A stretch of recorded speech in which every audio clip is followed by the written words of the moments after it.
Bueno, de ayer de la clase de lupus, quedó larguísima la clase de lupus, la verdad. Es demasiada información, difícil de entender en poco tiempo y mucho contenido, no me gustó. Como para hacer un mini repaso, el lupus es el prototipo de enfermedad autoinmune que puede afectar muchísimos tejidos. Las manifestaciones más frecuentes creo que quedaron, que son el rash malar o las lesiones fotosensibles, las úlceras orales, la caída del cabello, artritis, serositis, ya sea derrame pleural o derrame pericárdico, y los compromisos más severos pueden ser sistema nervioso, renal, o, que no lo mencioné para no confundir todo, vasculitis. O sea, el mismo lupus puede generar vasculitis en algunos órganos, y eso sí requiere una inmunosupresión, igual que el compromiso renal 3 o 4, que requería mucho compromiso. Recuerden las manifestaciones más frecuentes, los anticuerpos tienen un FAM positivo, el 95% tiene FAM positivo, los anticuerpos más específicos son el SM y el DNA, ¿sí? También pueden tener RO, pueden tener LA, pueden tener antihistonas, pueden tener RNP, pero los más importantes son esos. Siempre que un paciente tiene diagnóstico de lupus o que pensamos en lupus, le pido también los anticuerpos antifosfolipídicos, o sea, anticardiolipinas, anti-beta 2, inhibidor lúpico, ¿sí?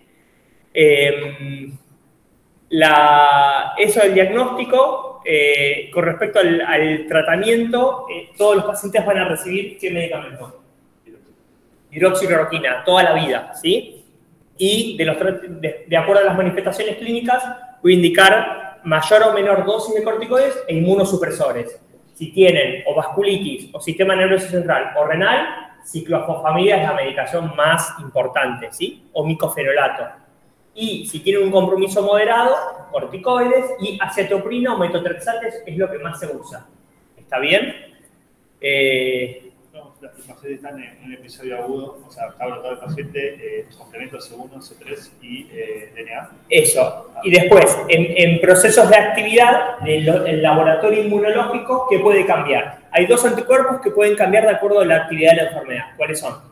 En realidad no anticuerpos. Hay uno que es un anticuerpo y el otro es un indicador de consumo. El DNA, que se positiviza, es decir, paciente que está activo puede positivizar el DNA. Antes lo puede tener negativo. Y a veces, con el tratamiento, ese DNA que estaba positivo en el momento de actividad, cuando el paciente ya no tiene síntomas, se negativiza. Y el otro que sirve en el seguimiento es el complemento, los niveles de complemento. Piénsenlo desde el punto de vista que si el paciente está activo, se consume más complemento. Por eso los niveles de complemento van a bajar, que son C3 y C4. ¿Está bien? Bueno, vamos a Sjögren. Esta clase es más dinámica porque es más caso clínico. Sjögren, yo ya les di una clase un poco más larga en semio. Bueno, hay muchas cosas que se van a repetir, pero bueno, vamos a meter un caso clínico. Trastorno inflamatorio autoinmune crónico, ¿sí? O sea, como del esclerodermia se tienen que acordar del Raynaud, del lupus, de lo que acabo de decir, y acá se tienen que acordar que el paciente tiene ojo seco y boca seca. Son las manifestaciones cardinales del síndrome de Sjögren. Es un trastorno autoinmune que afecta principalmente esas glándulas, las salivales y las lagrimales. Por eso va a presentar sequedad de ojos y boca. Pero a la vez, como lo más frecuente es eso, también puede afectar otros órganos y con lo cual va a dar otras manifestaciones clínicas a las cuales les voy a preguntar al momento del diagnóstico y cada vez que lo vea el paciente, ¿sí? Cuando uno ve pacientes con Sjögren, la mayoría tienen una afectación glandular muy severa. Después vamos a ver, hay varios tratamientos, o sea, no solo se resuelve con lágrimas, son pacientes que usan las lágrimas artificiales varias veces al día, que por la noche usan un gel, que pueden tener tratamientos locales para tratar de aumentar la poca lágrima que generan, que es ofluir el conducto lagrimal, se llama puntum plug, para que aumente un poco el poco componente de lágrima que generan. Y después hay tratamientos tópicos y después la boca también puede ser muy severa, ¿sí? Tienen pérdida de piezas dentarias completas, ¿sí? ¿Por qué? Porque pierden el poder buffer de la saliva. Entonces, la mayoría de los pacientes tienen esto y un grupo puede hacer otras manifestaciones o son los que tienen, por ejemplo, en el laboratorio un proteinograma con hipergamma, globulinemia, policlonal y eritro y PCR elevados, ya están como persistentemente inflamados, y esos sí son los que tienen más chances en el tiempo de hacer manifestaciones más importantes. Bien. Hay una forma primaria y una forma secundaria. La forma primaria es cuando tiene Sjögren solo, o sea, no tiene otra enfermedad del tejido conectivo, y la forma secundaria es cuando se asocia a otra enfermedad del tejido conectivo, que es la última parte de la clase, que son los síndromes de superposición, ¿sí? Un paciente que puede tener artritis reumatoidea y lupus, o un paciente que puede tener artritis reumatoidea y Sjögren, o una miopatía y lupus, la superposición de más de 2 enfermedades autoinmunes. Bien. La más frecuente de estas formas secundarias es la artritis reumatoidea. De la misma forma que dijimos que el síndrome tifolípico se asocia más frecuentemente a síndrome tifolípico. ¿Cuál es la enfermedad del tejido conectivo que más se asocia? Al lupus. El Sjögren se asocia más a la artritis reumatoidea. Bien. Más común entre los 50 y los 60 años, ¿sí? Puede afectar, en general ese es el comienzo, pero también puede afectar a personas más jóvenes. Bien, y hay un gran predominio femenino con respecto a masculino. Bien, muy cortito, todas nuestras enfermedades van a tener varios, los agentes etiológicos no se conocen, hay una predisposición genética, factores ambientales que generan en un paciente predispuesto una enfermedad, un desarrollo de una respuesta autoinmune. En este caso se va a focalizar más en las glándulas salivales, en otro tipo de glándulas o en otro órgano si afecta a otro tejido. Entonces, en las glándulas salivales mayores va a haber una cianodelitis linfoepitelial benigna, que es infiltración linfocitaria, con modificación de la arquitectura, porque tiene atrofia ductal y glandular. Las células B que infiltran en el epitelio y se pueden hasta formar folículos linfóidos dentro de las glándulas afectadas. Las glándulas salivales menores, en general las anatomías patológicas muestran múltiples agregados linfocitarios, pero es una reacción inflamatoria con predominio de linfocitos B que a veces pueden agruparse y formar folículos linfóidos. Vamos a un caso clínico. Ana tiene 38 años y es derivada por su oftalmólogo porque le nota ojo seco en el control habitual. Ella tiene miopía y le refirió que tenía molestias y le dijo que tenía ojo seco. Además le pregunté, ¿te pasa alguna otra cosa? Sí, estoy muy cansada. Bien, entonces, la mandan al reumatólogo y nosotros tenemos que interrogar. Lo que quiero que me digan es, ¿qué le vamos a preguntar? ¿Qué le vamos a buscar al examen físico? ¿Y qué estudios complementarios le pediría?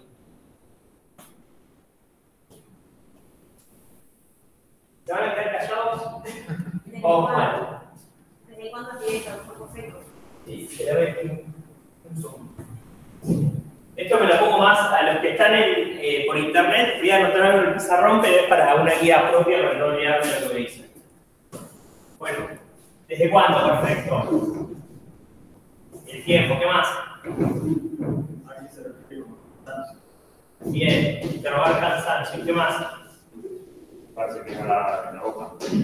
¿Cómo? Preguntar acerca de la sequedad de la boca. Bien. Si tiene dolor articular. ¿Cómo? Si tiene dolor articular. Bien, ¿qué más? La presencia de Raynaud, María. Más fuerte.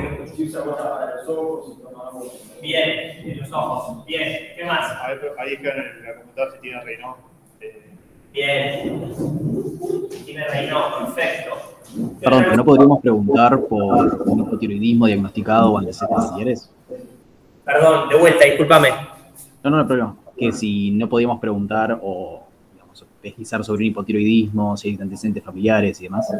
Sí, también si tiene antecedentes familiares de una enfermedad autoinmune o si tiene antecedentes familiares de una enfermedad de tejido conectivo. Bien, perfecto. ¿Cómo pregunto Raynaud?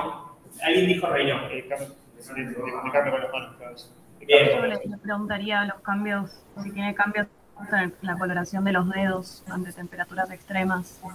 Bien, perfecto, bien. O con no solo sus situaciones extremas, sino cuando entran en un lugar que tiene aire acondicionado, por ejemplo. A veces es sutil, ¿sí? No es que necesariamente tiene que hacer 0 grados. Cambia el ambiente y nota que le cambia el color los dedos. Bien, perfecto. ¿Qué más le podemos preguntar?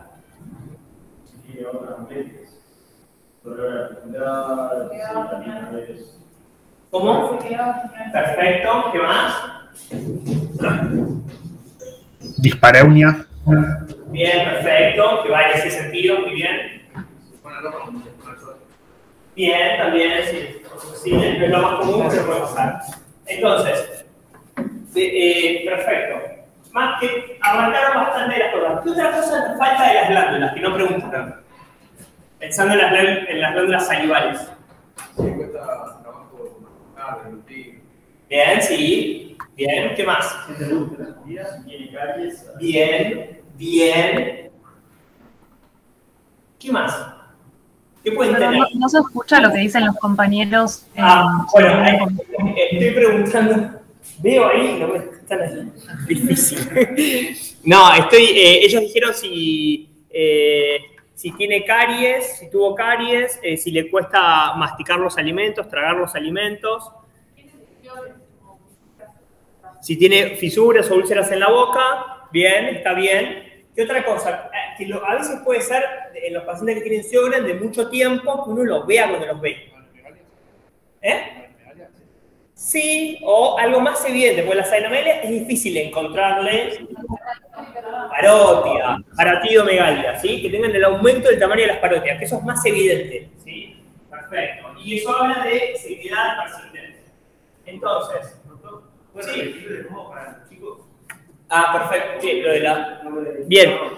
Entonces, lo que fuimos hablando con los compañeros acá es que le preguntamos a una paciente que nosotros sospechamos que puede tener un síndrome de Sjögren. Entonces hablamos de...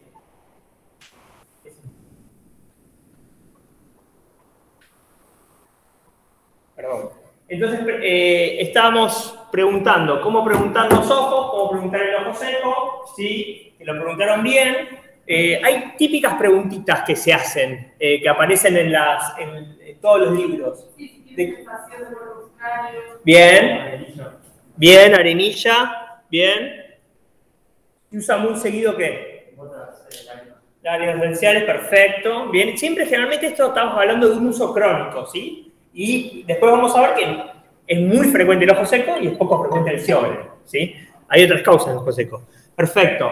Después, el cansancio. ¿Los pacientes con Sjögren tienen cansancio? ¿Cuál es el término médico del cansancio? Astenia, sí. Fatiga, a veces uno lo puede encontrar, que es algo similar, no es lo mismo, y es muy característico del síndrome de Sjögren la fatiga. El paciente se le va, no es fatiga de disnea, no es disnea, es fatiga, es cansancio. Se levantan a la mañana y se quieren volver a acostar y todo el día les cuesta el día, se llama fatiga. La fatiga tiene múltiples causas, es multifactorial, en estos pacientes es muy marcado y no hay un medicamento que sirva para la fatiga, no hay nada que pueda resolverlo. Bien. Después, preguntar una referencia también. ¿Cómo pregunto? Si lo duele, ¿qué? Bien. ¿Y qué más? Sí, no tanto en el Sjögren, en otras enfermedades sí. Rigidez matinal. Exacto, y la otra forma es si notó artritis, si notó afiebrada las articulaciones o con cambio de la coloración. Después preguntamos, Raynaud, que ya me dijeron, como lo preguntan. Bien, sequedad vaginal, muy bien, si tiene dolor en las relaciones sexuales. Otra cosa que se puede preguntar es si tiene tos, porque los pacientes pueden tener también sequedad en la vía aérea y si tienen tos. Bien, al examen físico, ¿qué buscamos?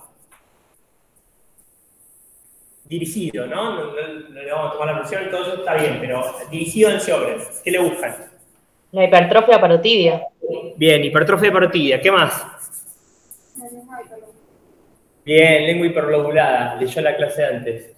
Muy bien.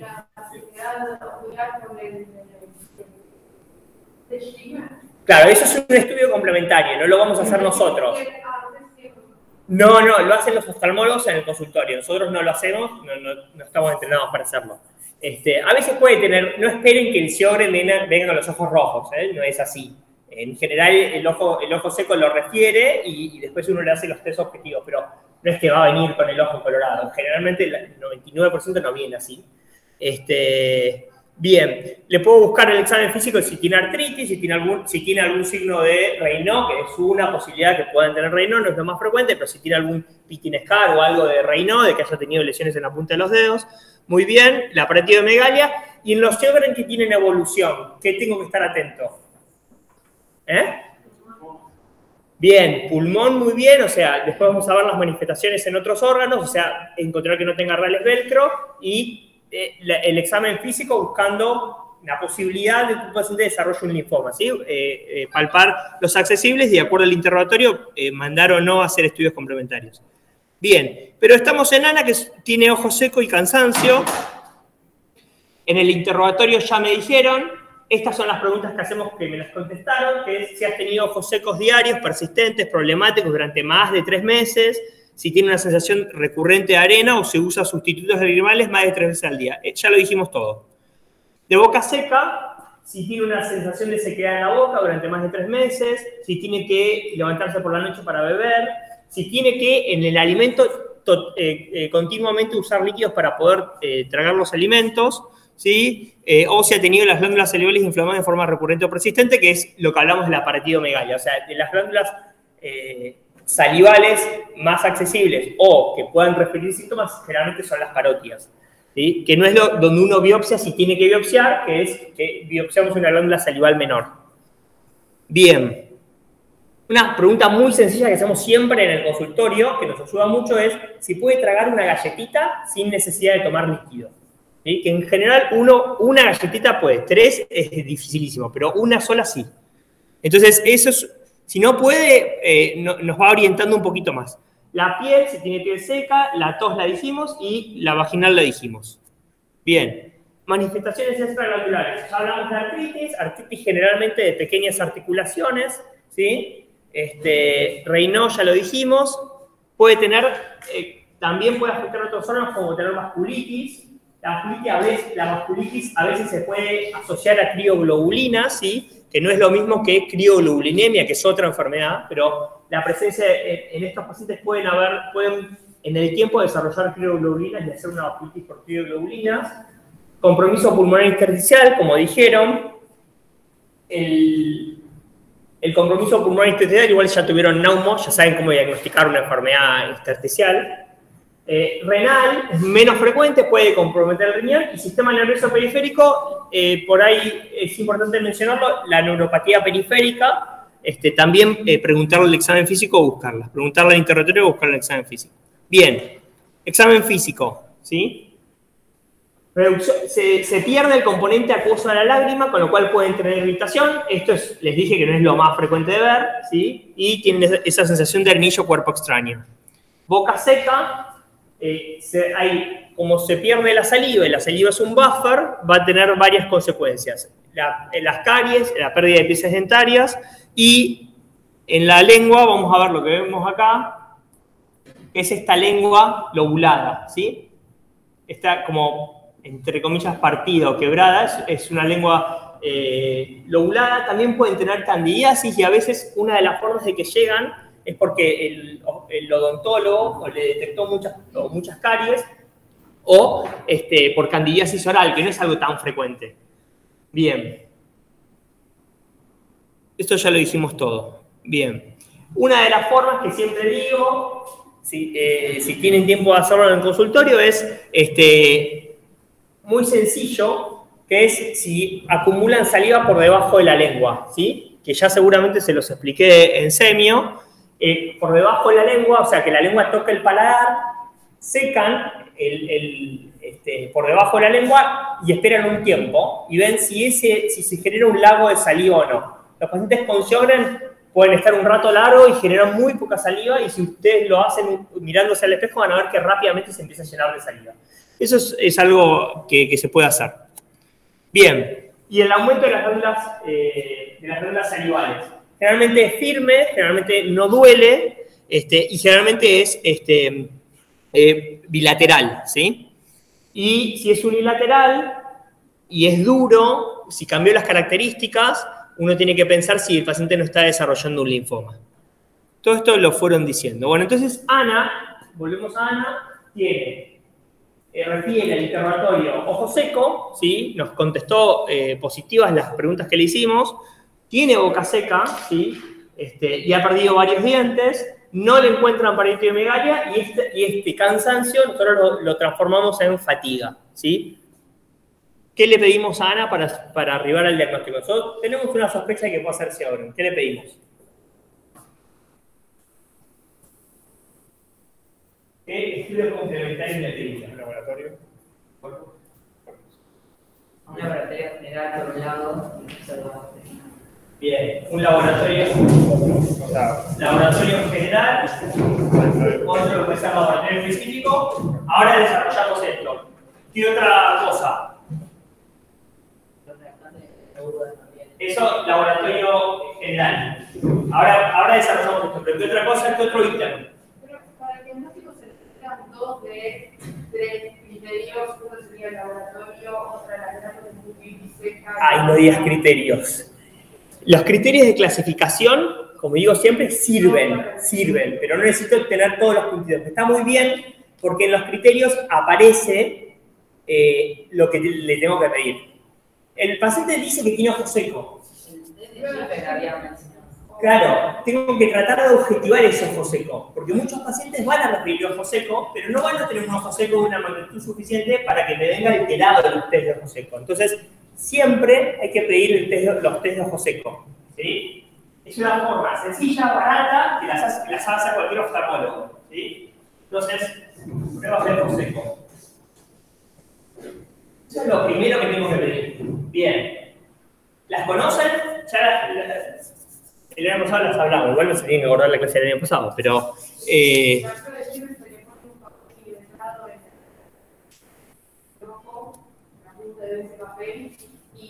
espera ver cuánto llega a una necesidad de papel, debería ser el menor de 5 milímetros en 5 minutos.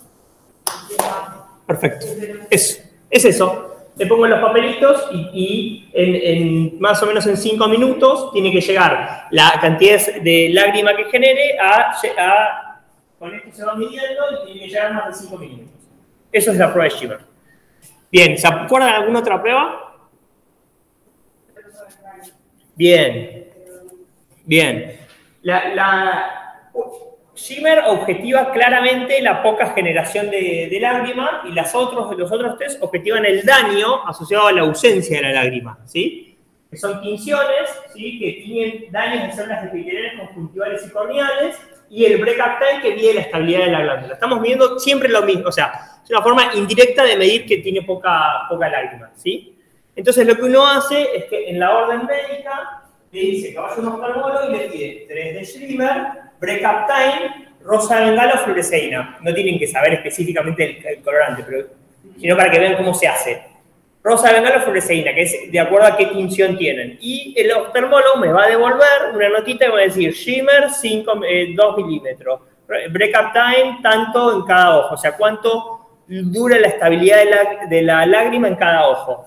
Y el otro me va a decir si tinió, si alguna de las tinciones dio positiva, me va a decir tinción positiva en ojo derecho, rosa de bengala. Entonces, todo eso me sirve a mí para objetivar. Pero no todo, la mayoría de los pacientes que tienen ojo seco no tienen Sjögren, ¿sí? Y la mayoría de la gente que tiene boca seca no tiene Sjögren. Estos son todos los diagnósticos diferenciales de un paciente que puedan tener algo similar. Por eso siempre cuando nosotros vamos a diagnosticar un Sjögren, por ejemplo, preguntamos estas cosas y además pedimos serologías de hepatitis C. Si tuvo irradiación, ¿sí? Si recibió radiación en la zona, porque es otra causa de sequedad. Antidepresivos, ¿sí? Los antidepresivos generan ojo seco y es sumamente común que la gente tome antidepresivos o que tome antihistamínicos. Entonces, siempre cuando uno tiene que pensar en estas cosas, el Sjögren es de las enfermedades de tejido conectivo la más común, pero es poco común que alguien tenga Sjögren. Entonces, tengo que pensar primero que sea otra causa y después pensar que el paciente pueda tener Sjögren. ¿Antidepresivos todos o alguno en particular? No, los más... No, todos, porque los nuevos también generan, sí. Los nuevos y los viejos generan. Sí. También puede ser, pero en general, que sea una característica del paciente, que no haya una causa determinada, en general no es de una magnitud tan severa. Muy probablemente que un paciente tenga ojo seco puedas resolverlo con 1 o 2 lágrimas al día. Que uses 5 veces, 6 veces las lágrimas, no. También, obviamente, la exposición a pantalla genera ojo seco, ¿sí? Con lo cual también hay que preguntarlo. Bien. ¿Y la boca seca? ¿Cómo la podemos evaluar? Ya pedimos las pruebas de ojo seco y las pruebas de boca seca. ¿Conocen alguna? Sí, esa es termina siendo la más accesible, ¿sí? Pues, no sé si en los libros siguen estando. Hay varios test que ya no se usan, ¿sí? Que eran para medir. Acá en Argentina yo no encuentro gente que lo haga, pero igual muchas veces no lo necesitamos para el diagnóstico.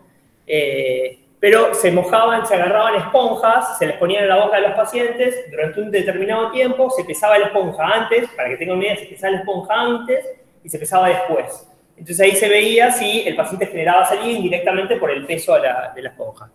Bien, y después hay algunos métodos que eran más invasivos, que era la canulación de las glándulas y tratar con colorante. Eso ya no se hace más, es muy invasivo. Bueno, entonces, lo que sí se puede hacer, eso es lo que les dije primero, lo de es la cielometría. La cielometría se dejó de usar porque está poco estandarizada. La cielometría era que el paciente venga sin lavarse los dientes, le das un tubito, le tomás 10 minutos y toda la saliva que genere póngala acá, en este tubito. Y después agarrabas una jeringa y medías, yo lo hacía en la residencia de reumatología, medías medías cuántos mililitros generaba en esos 10 minutos. Tenía que ponerte la norma para ir a ver. Eso estaba un poco estandarizado y a veces te daba resultados incorrectos que no tenían mucho valor. Entonces no se usa mucho. ¿Por qué si no? Está descrito así, no sé por qué, pero no se tenía que lavar los dientes.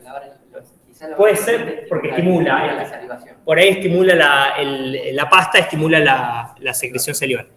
Bien, el cambio y otros métodos que nos sirven, más que los que les acabo de decir, es los estudios por resonancia o por ecografía para ver agrandamiento de las glándulas, ¿sí? Pero la mayoría de los pacientes no van a llegar así. Esto ya el examen físico y con ojo seco y algo de laboratorio no necesito hacer una resonancia para ver esto, ¿sí? Pero sepan que se pueden hacer. Y lo otro es la biopsia de glándula salival menor, que para que tengan una idea no es algo que uno suele hacer. Generalmente con los otros elementos diagnósticos que tenemos uno llega al diagnóstico, no terminamos en la biopsia. En la biopsia son pacientes que tengan, ahora vamos a ver, son anticuerpos negativos. En general, las veces que lo solicité o que está descrito, pacientes con anticuerpos negativos, que tienen las pruebas de ojo seco positivas, que tienen mucho ojo seco, que no tienen aumento del tamaño parotidio, que la ecografía es normal, y que yo sospecho que el paciente pueda tener Sjögren porque puede tener Sjögren a pesar de tener los anticuerpos negativos. Entonces, en ese caso, uno pide, en determinados lugares lo hacen, del labio inferior, toman una muestra, es un puntito nada más, se saca y se deja un punto, y tiene que mandarlo a un patólogo que esté entrenado en el tema, y eso está graduado en grados del 1 al 4, y el 4 tiene Sjögren, el 1 tiene una pequeña infiltración, y en base a eso uno toma una conclusión. Bien, laboratorio, ¿qué le pedimos? Hicieron laboratorio general y laboratorio específico. Bueno, la es más aguda, el litro de sedimentación. Bien, el litro de sedimentación, ¿qué más? Proteína C reactiva. Sí, proteína C reactiva, sí. Hemograma, urea, creatinina. Hemograma, urea, creatinina, hasta el concido, ¿qué más?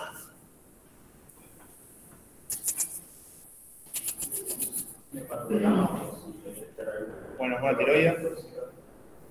Sí, en realidad en el Sjögren específico es muy puntual. En el Sjögren específico no usás demasiadas drogas hepatotóxicas, al menos para los Sjögren más común, pero le podés pedir, pero no es algo indispensable. Pero lo que dijeron está bien, la función renal está bien, el hemograma está bien para ver si tiene alguna citopenia que puede aparecer en el Sjögren.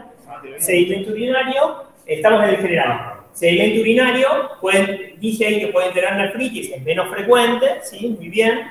Y el nitro PCR, y yo le agregaría un proteinograma, ¿sí? La hipergamaglobulinemia policlonal, muy característico de los Sjögren. Muchos Sjögren viven con eso, y es un elemento que me ayuda también en el diagnóstico. Del laboratorio específico, ¿qué les piden? Anticuerpos mayores. Primero empezás por FAN. FAN, muy bien, FAN. Yo en el pase podría pedir FAN y esperar el resultado y ver qué viene. El FAN es más específico, pero en líneas generales un paciente con Sjögren, ¿qué tiene en el laboratorio? Si tiene anticuerpos positivos, ¿qué tiene? Anti-RO y anti-LA. Bien, anti-RO o anti-LA, bien. Le dijeron que el otro, el FAN, ¿y qué otra cosa puede tener positivo? Factor reumatoide. Muy bien, el factor reumatoideo, ¿sí? Ese es el paciente ideal, es el que viene con eso. A veces el FAN puede venir negativo si el anticuerpo no está en una amplia concentración. Si el anti-RO o el anti-LA no está en una amplia concentración, puede tener FAN negativo, pero puede tener RO o LA positivo, ¿sí? Entonces, si uno piensa en Sjögren, deberíamos pedir FAN, RO, LA y el factor reumatoideo. ¿Está bien? Sí.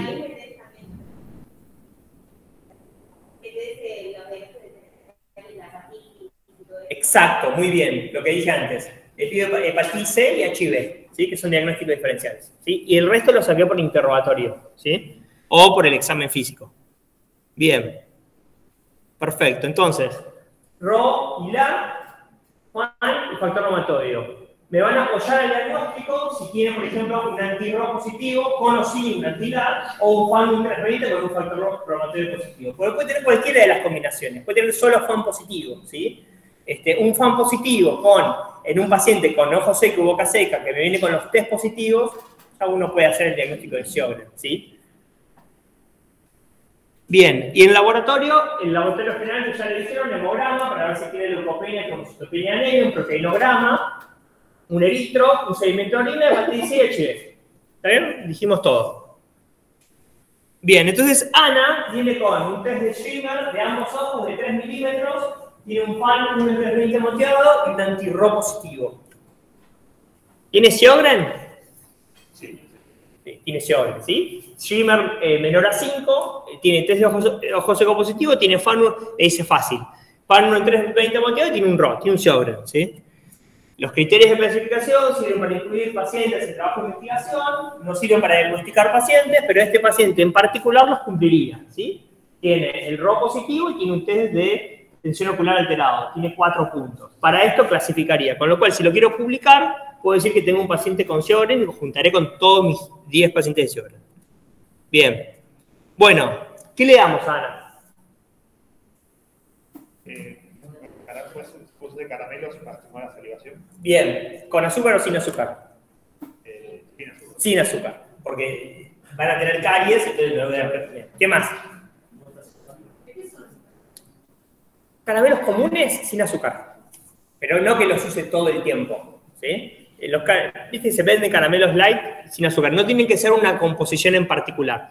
Para aumentar la saliva tenemos otras cosas, pero eso es si quiere estimular en determinadas situaciones, no es que le vamos a decir usted va a agarrar un caramelo cada 8 horas, ¿sí? Pero si quiere mejorar la salivación, tiene esa opción, ¿está bien? ¿Qué más?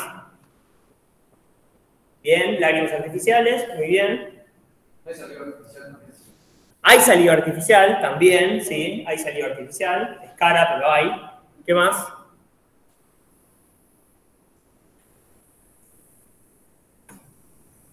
¿Algo más que se les ocurra?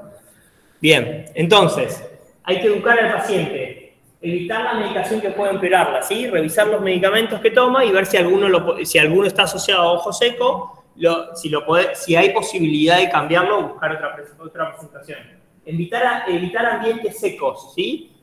O llegar a una habitación y ponerse enfrente del aire acondicionado, ¿sí? Todo lo que sea viento de frente les va a empeorar. Hay unos lentes especiales, por ahí alguna vez vieron en la calle, yo por ahí, como estoy más en el tema, me doy cuenta, que son unos lentes que no permiten, que están cerrados acá y acá abajo, ¿sí? Son como las gafas que se usan en los hospitales, bueno, lo mismo. Están cerrados, entonces no permiten que pase el aire y eso genera con menor aire, la poca generación de lágrima se seque. Bien, evitar ambientes secos, hacer descansos con el uso de los monitores, lágrimas artificiales, hay un montón de presentaciones, eso lo va a manejar el oftalmólogo, ¿sí? Pero uno le puede indicar las primeras y después que lo vaya viendo con el oftalmólogo, la van usando según los síntomas. Y después se puede usar ciclosporina tópica para los ojos o que eso lo va a manejar el oftalmólogo, ¿sí? Yo no voy a indicar ciclosporina tópica porque después no tengo forma de ver si responde o no y qué métodos tengo que utilizar. Y lo que le decía solamente anecdótico, los puntum flax, que es eso, se ocluye el conducto lagrimal para aumentar el tiempo que la lágrima permanece en... Sí, exacto, son esos.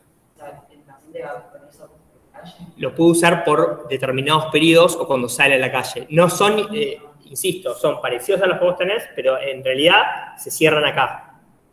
No son una cosa así, ¿eh? No andan con esto. Son lentes que parecen de los habituales, pero que tienen cerrado acá y acá. Está herméticamente cerrado toda esta parte. Bien, ¿sí? Sí, lo hace el oftalmólogo. Lo hace muchas veces en el consultorio. Y hay a veces que lo hacen quirúrgicamente o a veces es como una cosita chiquitita. Es como un taponcito que lo ponen y que muchas veces a los pacientes se les sale. Entonces hay que usar otros métodos, hay que usar otro material. ¿Cómo se llamaba? Puntum plax. Ahí está. Último punto. Bien. Medidas generales para la boca, sorbos, bebidas no azucaradas, evitar el café, el té, la Coca-Cola, el agua de la canilla. ¿Por qué? Porque el agua de canilla genera más sequedad que el otro tipo de agua, como el agua mineral. Caramelos, pastillas sin azúcar y control oftalmológico y odontológico cada 6 meses, ¿sí? Lo van a ver más frecuente al oftalmólogo y odontólogo que a ustedes.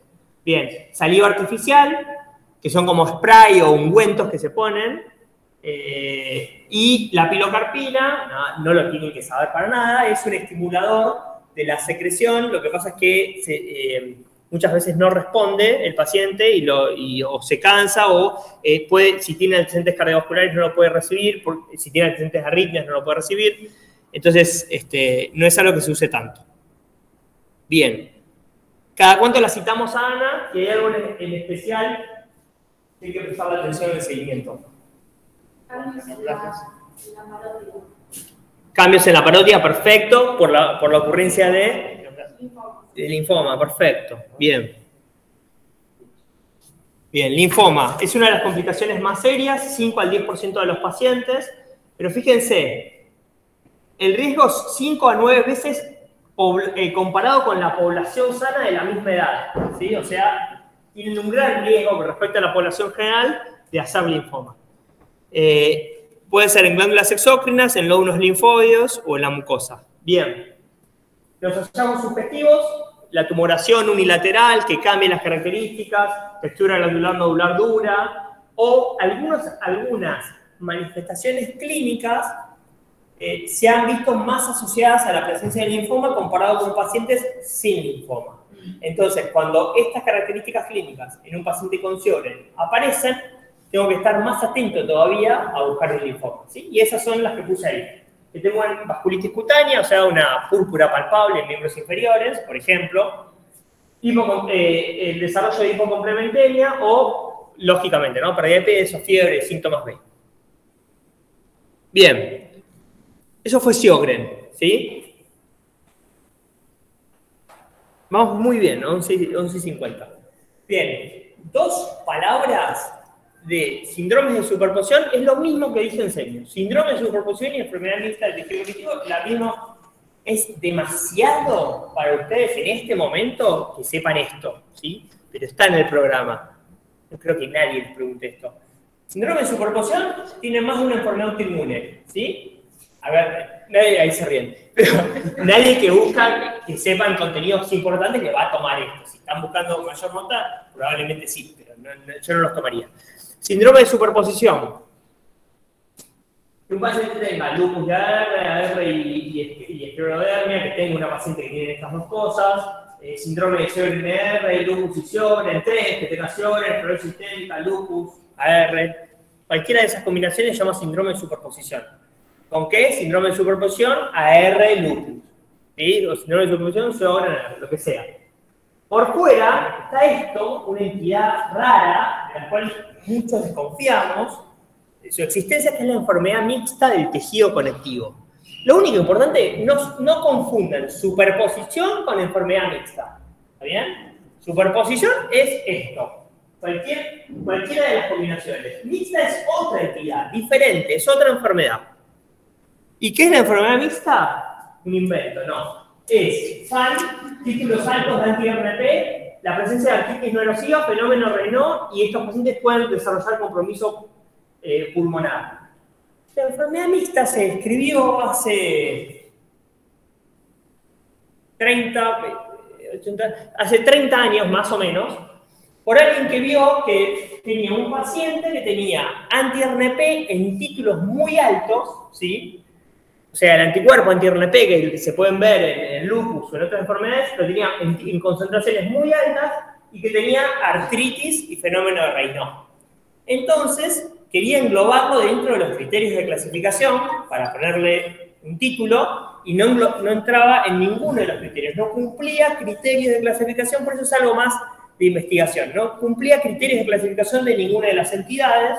Entonces dijo, yo a esto le voy a llamar enfermedad mixta del tejido conectivo, ¿sí? En realidad le puse su nombre personal y después le cambiaron y le pusieron enfermedad mixta porque otros ya la habían descrito. Pero la verdad que encontrar esto es muy difícil, ¿sí? Es muy difícil ver estos pacientes, que haya estos pacientes. ¿Por qué? Porque lo único que voy a pensar es que yo tengo un paciente con FAM positivo y con artritis y Raynaud, para mí es lupus. Y vemos, es decir, no tiene ninguna otra de las manifestaciones clínicas. Tiene SM negativo, tiene DNA negativo, tiene complemento normal. Yo la voy a ver y le voy a poner el título que para mí el paciente tiene lupus y lo voy a ver en el tiempo, ¿sí? Pero algunos engloban a estos pacientes dentro de esta entidad, ¿sí? No cambia mucho en la medicina, en esta especialidad, si tiene enfermedad mixta o lupus. No cambia demasiado, ¿sí? En el seguimiento de los pacientes, porque voy a ir pensando en las manifestaciones clínicas que pueden ocurrir, ¿sí? Ya sea lupus o enfermedad mixta, voy a pensar en todas estas cosas y se las voy a ir buscando al paciente. Entonces, es algo... No creo que alguien les pregunte enfermedad mixta, pero sepan que a alguien cree que existe y es esto. ¿Está bien? No cambia nada. A ver, a los lúpicos estamos convencidos de darles hidroxicloroquina. A estos es discutido. Pero si un paciente tiene FAN, artritis y Raynaud, y yo les dije que para tener lupus no tengo que tener criterios de clasificación, a ese paciente le voy a dar hidroxicloroquina. ¿Se entiende? Porque no cumple criterios de clasificación, pero para mí tiene lupus, tiene diagnóstico de lupus, ¿sí? ¿Por qué? Porque tiene manifestaciones frecuentes de una entidad. Entonces le voy a dar hidroxicloroquina. Pero supuestamente estos pacientes podrían no recibir hidroxicloroquina. Pero ahí, cuando uno lee, y estoy medio enojado en la situación porque tuve una paciente que la asistí en el hospital acá, con una sospecha de enfermedad mixta, estuve 1 hora y media y para mí tiene lupus, pero alguien le dijo que tenía enfermedad mixta. Entonces me volví a leer toda la clasificación y todo, para mí dudo que alguien, que yo pueda diagnosticar enfermedad mixta alguna vez. Con lo cual, no le den bola. Listo, ya está. Una consulta, el síndrome de superposición, de ahí figuran lupus, artritis, ortopedia, hernia, y Sjögren. Ahora, ¿son solo esas o cualquier patología autoinmune, por ejemplo, esclerosis falleciente? No, enfermedades del tejido conectivo. Ah, está bien.